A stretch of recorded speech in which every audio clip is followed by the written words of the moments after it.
This is the S.J. Childs Show, hosted by S.J. Childs, streaming on all podcast platforms and on YouTube. Find us on all social medias. The S.J. Childs Show, bringing value to families through education and resources. Check us out weekly, where we'll have new and exciting guests. Thanks so much for your support. Enjoy the show. This episode is brought to you by S.J. Childs Books for Children. Visit sjchilds.org today to check out their special needs book collection. Teach inclusion and neurodiversity in this special 7-book collection. Get yours today. Hi, welcome to the S.J. Childs Show. I'm your host, S.J. Childs, and we have a special guest. DJ just decided to join us here. And also, really special guest, Temple Grandin. Thank you so much for meeting with me on such a quick notice this morning. And here's your first chance to meet DJ since he's popped in. Well, it's really great to be here. Thank you so much. DJ, you want to say hello? Give Temple a wave hello. Hello. I You want to go help Dad now? Why don't you go get your computer and help Dad? Oh, you're so good. Oh, thank you so much for being here today. And I'm excited to jump into our conversation. You know, just previously, we were just talking about the adults that we see on the autism spectrum out in the world, successful people that the world hasn't quite, or they haven't even really uncovered themselves, right? Isn't that so interesting? Well, I had severe speech delay. So I was one of these kids that obviously was something drastically was wrong with me.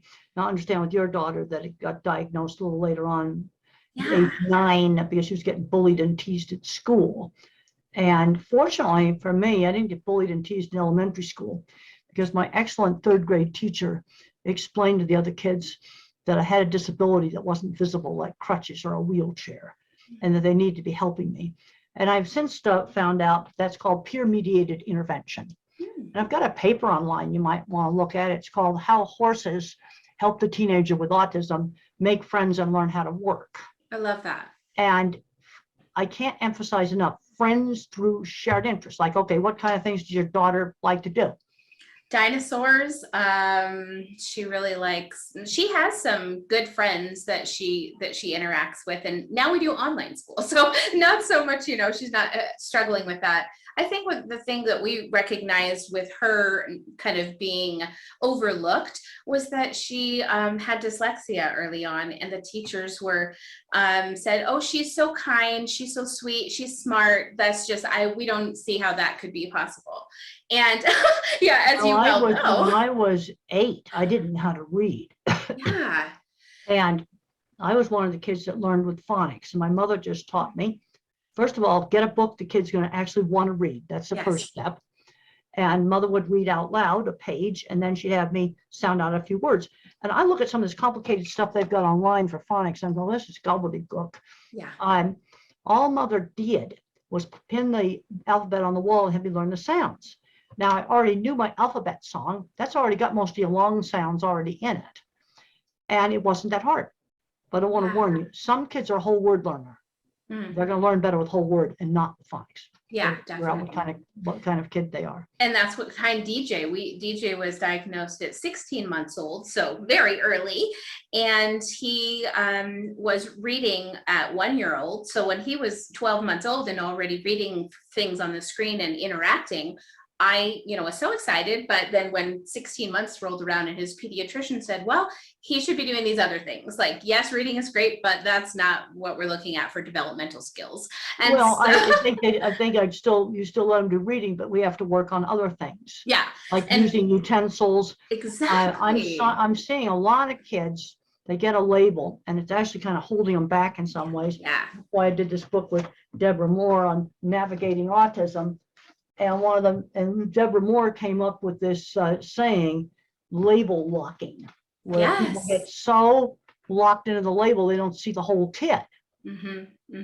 And we've got to get these kids out doing things. There's a tendency to overprotect them. Now, no surprises. Yeah. But gives them choices, Mhm. You know, when I was your daughter's age, I was going in stores and buying things on my own Yeah, at that yeah. age. And if it wasn't the day and age that it was, I think that she would be mature enough to do that as well. I think that the things that we see kind of brought up the idea of autism for us was in social behaviors, was in not knowing how to navigate, or a lot of masking and coming home and kind of being just kind of letting it out and just being, so tired because she'd been out there masking with these other children and trying to kind of fit in, if you will, but feeling different. Well, one of the problems I have with some of the chit chat social conversation, it goes too fast for me to process. Yes. That's one of the problems. But I want to really emphasize friends through shared interests. I love that. Because I got bullied in high school, and horses and model rockets and electronics were activities where I had friends through shared interests. Yeah. And we need to be working on those sort of things. Yeah. And bullies did not participate in those activities. It's kind of like the saying goes, like-minded, right? Stick to your That's great minds, think alike, like think with your like-minded tribe. But the big problem I'm seeing right now with fully verbal teens is not learning life skills, shopping, saving money, driving, all of these things. If I hadn't learned to drive, I would not have been successful in the livestock industry. Yeah. Your job, opportunities are really restricted if you don't drive. What are some? Now I'm a professor of animal science at Colorado State University. Oh my gosh, congratulations. And when I was a lot younger, nobody thought I was going to be able to do something like that. I think that's amazing. And the same thing, isn't that, what do you think about that when you hear of some of these psychologists giving, parents the diagnosis of your child will never, they'll never do this, they'll never do that. Isn't that just devastating for those parents? Well, on some of this, you got to, you see, what I've learned about different kinds of thinking, I'm a visual thinker. So everything I think about is a picture. You see, nothing's abstract. Also a bottom-up thinker. I use specific examples to form concepts. Then you have the mathematical minds. They run Silicon Valley. A lot of them are autistic. But your verbal thinkers, people that tend to be more verbal thinkers, they're very top-down. And they'll make big generalizations about autism or about an inclusive classroom or some other thing like that, and make big generalizations, but with no specific information on how do we actually implement that. Yeah. I mean, being a visual thinker, I'm always, when parents ask me questions, so what do we do about autistic kids? I got to know, is it a 2-year-old that needs to go into early intervention? I'm going to give you a very different answer than maybe your daughter who's being bullied in school. An adult, Yes. Can they talk? What were they capable of doing? Yeah, definitely. I'm a big believer in developing strengths. Take the thing the kid's good at and develop it. And in my book, The Autistic Brain, I discuss the different kinds of thinking. And there's scientific research that visual thinking exists, mathematical thinking exists, and verbal thinking exists. And when I was young, I did not know that other people thought in words. Yeah. I thought everybody thought in pictures. Isn't that interesting? I just didn't know. Yeah. And then it was a shock to me in my 30s, late 30s, to find out that other people think in words. Yeah. And a word thinker tends to overgeneralize. Interesting. And the picture thinker and the math thinkers, we give you too many details. But you have to have some details, because how can I answer mom's question if she says, how do I teach my kid? Well, I don't know. Is he a teenager? Yeah. Is he a 3-year-old? Can they talk? I mean, I've got to know more about them before I can even answer the question. Absolutely. Yeah, the parameters really need to be defined. And, in our household, we have found, I think when we realized my husband was on the spectrum and we were able to look back at his childhood and realize, okay, wait, this was done wrong. This wasn't looked at correctly. This could have gone better. We could have. Now, you said that he's on the spectrum and he's an independent contractor? Yes. What kind of contracting does he do? Construction, home construction. Homes. Building entire homes? Oh, yes, and everything from I think he says from, demo to doorknobs is what he says about that. Okay, well, that's good. A lot of people on the spectrum that have been very successful, like say Elon Musk, for example. When I first read Ashley Vance's book about Elon Musk, I thought he was autistic. I put these Post-it notes in here where I thought he was autistic, and now he's disclosed publicly, so I can say it.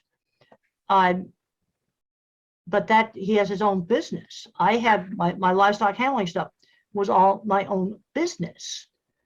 And a lot of people that are on the spectrum that are successful have their own businesses. Yeah. But there are also some, one that works in sales for a big bank Yeah.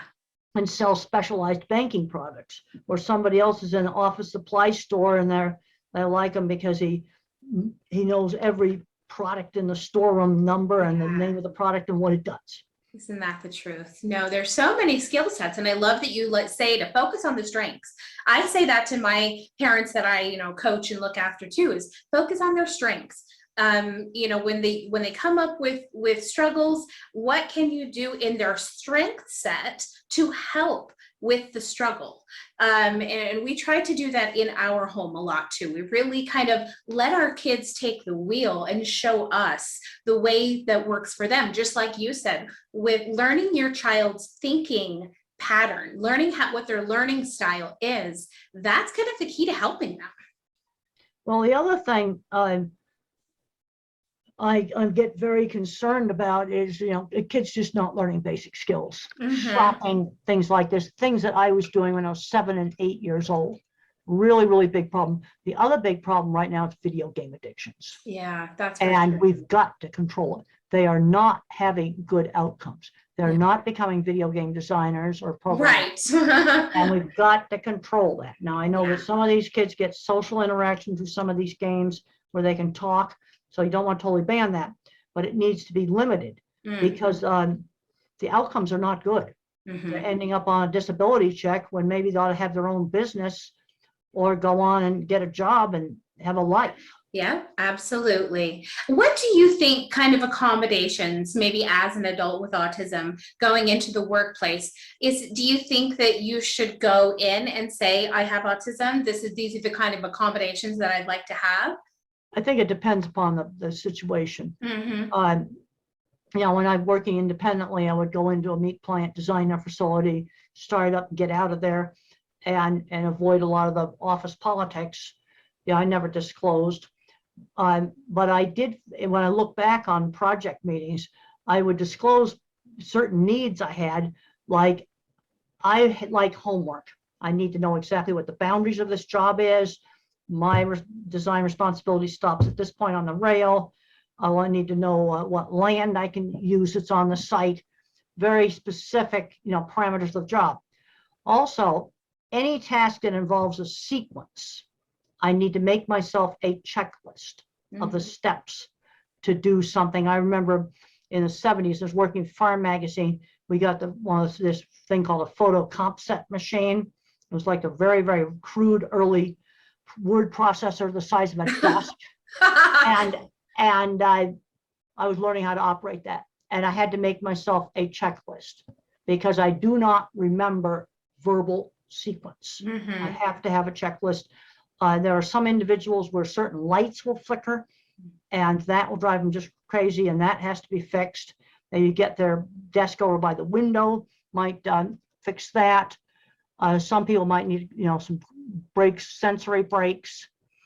The other thing is, I talked to a lot of granddads that were brought up in the 50s, like NASA space scientists and other ones, where they found out they were autistic when the grandkids got diagnosed. But that grandfather had a paper route. They learned skills, and they learned skills that I see too many moms are too overprotective, and the kids aren't shopping. Yeah. And this is no excuse for that. And your daughter, the next time you buy gas, what I recommend that you do is hand her $5 while you're pumping the gas and send her into the shop to buy a jug of milk or some other thing in the shop. Yeah. And you're right there. You can see in there. But I'm seeing a lot of moms that can't let go Yeah. on just the most basic stuff like this. Yeah, definitely. I think that's wonderful advice. And I hope that our viewers and listeners definitely take some notes and are gaining some. Well, I had a insight from this. 12-year-old girl walk up to me at one of the airports. We were sitting in the gate waiting for a flight. And I was talking to her and her mom. And I found out she'd never shopped. So I pulled $5 out of my wallet and I said, see that store across the hall? Go in there and buy something. And we could see the store. It was across the hall. And she bought a drink and came back and gave me the change. Yeah. And she's, basic things that I was doing when I was 7 and 8, learning how to save money. The very young child, I got 50 cents a week for allowance. Now it's going to be about $5 at the dollar store. Yeah. But in my generation, it was the 5 and dime store. Yeah, right. And gum for a nickel. but I knew exactly what I could buy with that 50 cents. I could get 5 comics, 10 candy bars. But if I wanted a little airplane with a wind-up propeller that was 69 cents, I had to save for 2 weeks. Yeah. I was learning that as an 8 and 9-year-old kid. Yeah. And I think that's really important. Yeah, I think that has been lost in society through generations. And I think it's something that autistic kids need this even more than the regular kids need it. Yeah. Regular kids are going to muddle through it. Yeah, right. No, I completely agree with that. I love that. And that's great encouragement for some parents, some younger kids. And that's Definitely. easy stuff to do. The other thing is, every dinner we had to sit at the dining room table, and there was no TV in the dining room. Toys were not allowed at the table. And then you learn how to talk, in the family. When the parents had a party, kids had to put on their good clothes and greet the guests and serve the snacks. And I'm thinking about the important social skills that those things taught. And they're not hard things to do. Definitely. Yeah, I think those are easy kind of step-by-step, day in and day out things to be able to teach your child along the way. I got another book. Yeah. This is my how-to book, the way I see it. Oh, I love that. So little short chapters on just how to work with these kids. How-to chapters. No theory, just how do we actually do it? How do we actually do it? No, I love that. And thank you so much for sharing this wise conversation with me. I just feel so blessed to have you here with me today, excuse me. And I really am excited to catch up with you in the future, keep watching to see other books you're going. What other projects are you working on? Anything new? Well, working on a book right now on visual thinking, because I'm an extreme visual thinker. And us visual thinkers have a really hard time with the school system. Absolutely couldn't do algebra. I could do my old-fashioned up through 6th grade math. Now, the kind of work that we're good at in engineering is what's called industrial design. It's the visual side of engineering. Like, take something like your iPhone. Steve Jobs was an artist. He was not a programmer. And he made the interface for that phone. And his mathematically inclined computer scientists had to make the innards of that phone work and make the program work. Yeah. You see, that's the different minds working together. And we need visual thinkers very good with clever mechanical things. I worked with people that were definitely autistic that owned metalworking shops, had 20 patents. They worked on building some of the equipment that I designed. If you want to see a piece of equipment that I developed, you can look up Beef Plant Video Tour with Temple Grandin. Love it. The HBO movie shows projects that I actually did. Yeah. And this brings up another thing. I'm seeing too many kids make anything out of Legos, and nobody thought to introduce tools. Right. I just talked to somebody this morning where a kid made working gigantic locks and keys out of Legos. Wow. Well, and nobody thinks to give them tools. I was using tools in 2nd grade, hammer, screwdriver, and pliers. Yeah. Well, one thing my husband said, kind of a dream of his would be to take autistic adults, teach them how to do construction and help them build, their own like tiny homes or their own kind of, get together and I work with lots of people in construction.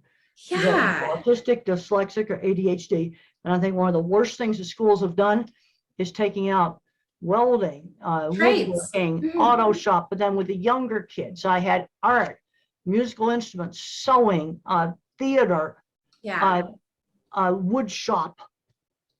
And taking those classes out, I think it's totally terrible because they also expose kids to things that can turn into careers. Exactly.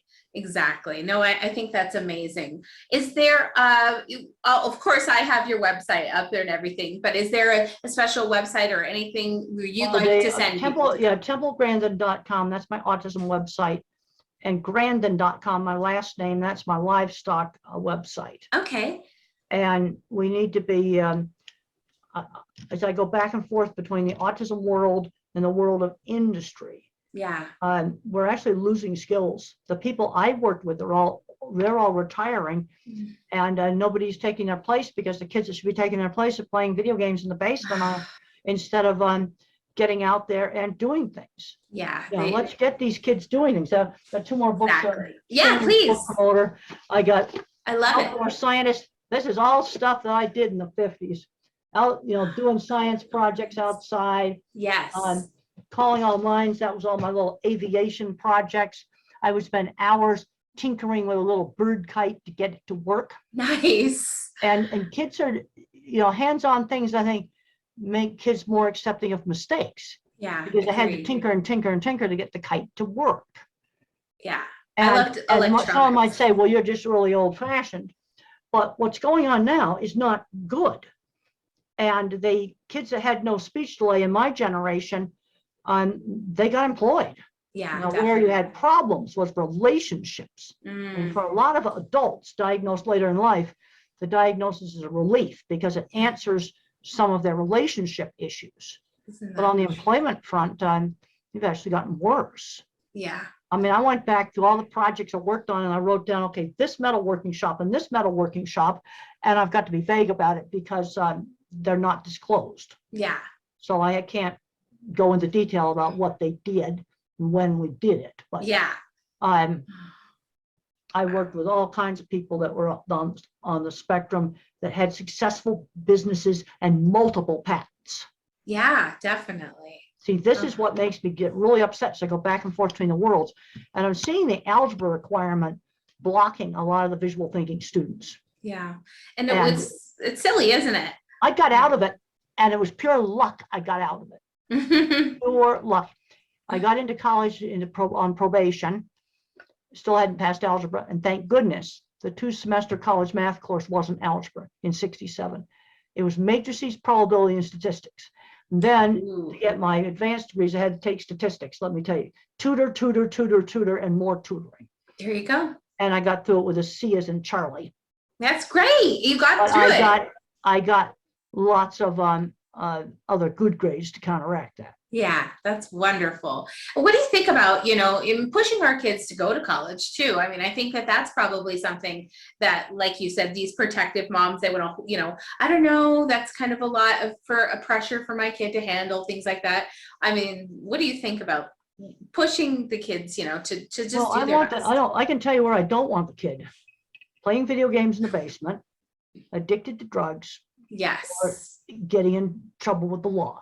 100%. That's stuff I don't want. Yes. What I'd like to have them do is to get out and use their abilities. I'm a big believer in developing strengths. Visual thinkers like me, it's going to be art, graphic design, industrial design, and mechanics, things like car mechanics. Love that. That's what my kind of mind's good at. Math thinkers, computer programming, chemistry, physics, and then the word thinkers, these are the guys that love lists and statistics about things like sports or movies. Yes. And take that area of strength, build on it. And we need to be teaching life skills and working skills, starting with very young children, with things like helping clear the table. Yeah, right? And Easy the shopping things. stuff. I mean, I wish I didn't love have to that. talk about shopping. Every time I turn around, I'm finding a fully verbal kid that has never bought anything in a store, never ordered food in a restaurant. Yeah. This is ridiculous.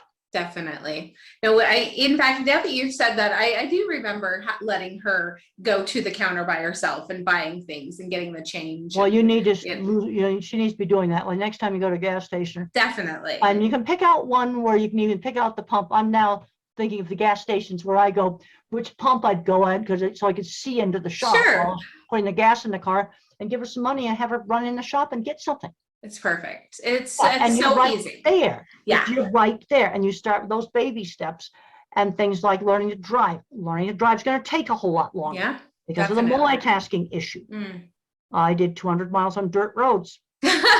You had a little more freedom to learn, huh? Well, let's start out in big parking lots, about Yeah. 20 minutes a day. Keep the lessons at 20 minutes a day. You might have to do parking lots for a month and then very carefully find some back roads Yeah. and do it in very, very safe places and very gradually go into traffic. But learning to drive was really, I could not have done livestock as a career if I had not learned to drive. It's just that simple. Definitely. And, oh my gosh. and the mom's scared. And I go, wait a minute, I'm talking about the middle of a dry field. Yeah. Nothing to hit. The cattle are there, they'll get out of the way. The middle of a giant parking lot, and find one that has no lamppost to hit. Yeah, There's right. nothing to hit. Yeah. What are you afraid of? Yeah. That's where you start. I love that. I love And that. driver's ed often pushes them into it way too fast. Mm-hmm. Don't get into that trap. Yeah. Just spend a little bit of extra time, like you said, extra tutoring, extra time. More practice, the better skills we Well, can and things set. like the shopping stuff, then you gradually you do the gas station thing a few times, and then when we're at a restaurant, she needs to order herself from the menu. Mm-hmm. I was Definitely. taught that you look at the prices, and if your host orders a hamburger, you don't order steak. Yeah. No lobster I tails. learned that at a very young age. Yeah. You see, this is where social skills were taught in a much more rigid way. But Agreed. the autistic kid needs this, because teaching the autistic kid social skills is like teaching somebody social skills in a foreign country. Yes. Everything has to be explained. That's so good. And it's really important that we take the time to explain it to our children, even, the parents that think, oh, I don't think, Joe could understand this concept. Well, it's not a concept. fair. All right, let's get back to our dinner table in the 50s. Okay, let's say I reached across the table and grabbed the serving dish of the mashed potatoes. And I said, we had these blue and white China serving dishes. They were really pretty. And I reach across, and Mother didn't scream no. She didn't never scream no. She'd say, ask your sister to pass it. She'd give the instruction. This is not difficult. Yes. And I had to learn turn taking in games. This is another thing I had to learn. Yes. But I call this teachable moments. Okay, let's say I started picking up mashed potatoes with my hands. That's totally disgusting. It would say, use the fork. Give the instruction. Yeah. Well, and lots of times I've gotten kids to do stuff. There was one boy, this was a fancy catered meal. And this teenager comes in fully verbal, and Mother brings in chicken takeout, which he proceeded to eat in the most disgusting manner possible. And you know what I said? This is a fancy dinner. Use utensils. And the next time you eat some of the food that's here. And he did. He did. Yeah. I remember the meal perfectly. It was real bland. It was roast beef, green beans, mashed potatoes, all the dressings on the side, no gunky stuff all over everything. Salad with 2 dressings on the side and chocolate cake. That was the meal. And he did. Mom turned green because we were at a dinner. But there's a point where, it was rude of me to do this. But a year later, she's going to thank me. Yeah. And I've had moms come up to me. Another mom, I got her 11-year-old using the men's room. She was taking her fully verbal 11-year-old into the ladies' room. I said, I'm going to do something about this. And we were at a restaurant, and I found out about this fully verbal kid. And I just casually during the meal said, boys don't talk in bathrooms. Girls talk in bathrooms. Boys, you go away from the other guy. You look at the wall. You do your business. You leave. And then at the end of the meal, I just casually said, time to use the men's room. He got up, used it. And you know what? He's been using it ever since. That was expectations, right? When we give our kids that expectation, like you said, just give them that instruction, guide them. Oh, gave them the rules. But also, then you have to worry about sensory overload can be a problem. Yeah. You can get into some very noisy environments, so they just can't tolerate. But the problem is, if you wear a headphone like what you've got on all the time, their ears will get more sensitive. Sure. Have them off. I like what you say about having them press a button or honk a horn on their own, or going and engaging in those fear when they're afraid of something, kind of facing it and engaging in it instead. But when they control it, when they Yes. control that horn, they may be able to learn to tolerate it. Mhm. When they control it, this is very, very important. Yeah. When they control it. But then there's other situations like a really chaotic football game or something like that, or a crazy store at Christmas time. A lot of multitasking, that would be not a good job. Chaotic store at Christmas time, that will not Yeah. work. Yeah, definitely. And the sensory problems are real. Yeah. What do you have any, now that you are an adult, do you still have some sensory things that you deal with? Well, I still have some problems like finding pants that don't itch, especially if you sit on long flights. Yeah. Finding pants that don't itch, and then I find a brand I like, and then they change suppliers, and then Ooh. they itch. I've had that happen. Yeah.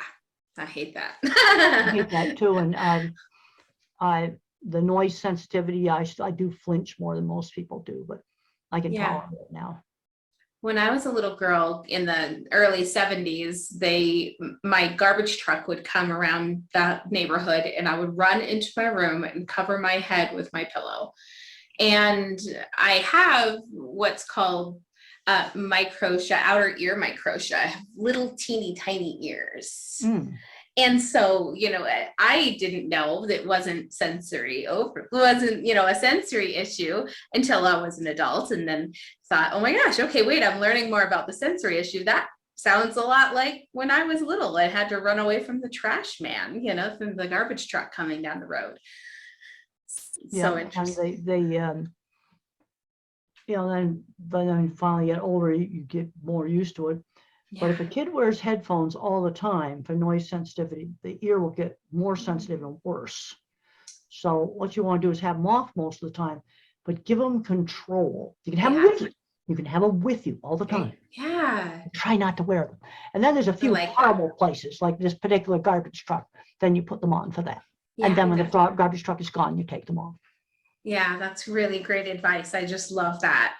I'm so thankful that I could come to your kitchen and hang out with you this morning. Thank you so much. Okay, well, it's been good to talk to you, and I'll be giving you some tips that are going to help out some of your families. I do too. I know you have, and I know that the love from all of my families goes to you. So thank you so much for what you do for the world and the community, the autism community. And we honor you and love you. And thank you so much. Well, it's great. I'm going to leave the meeting now, and thank you very much for having me. Thank you. Bye. Okay, goodbye.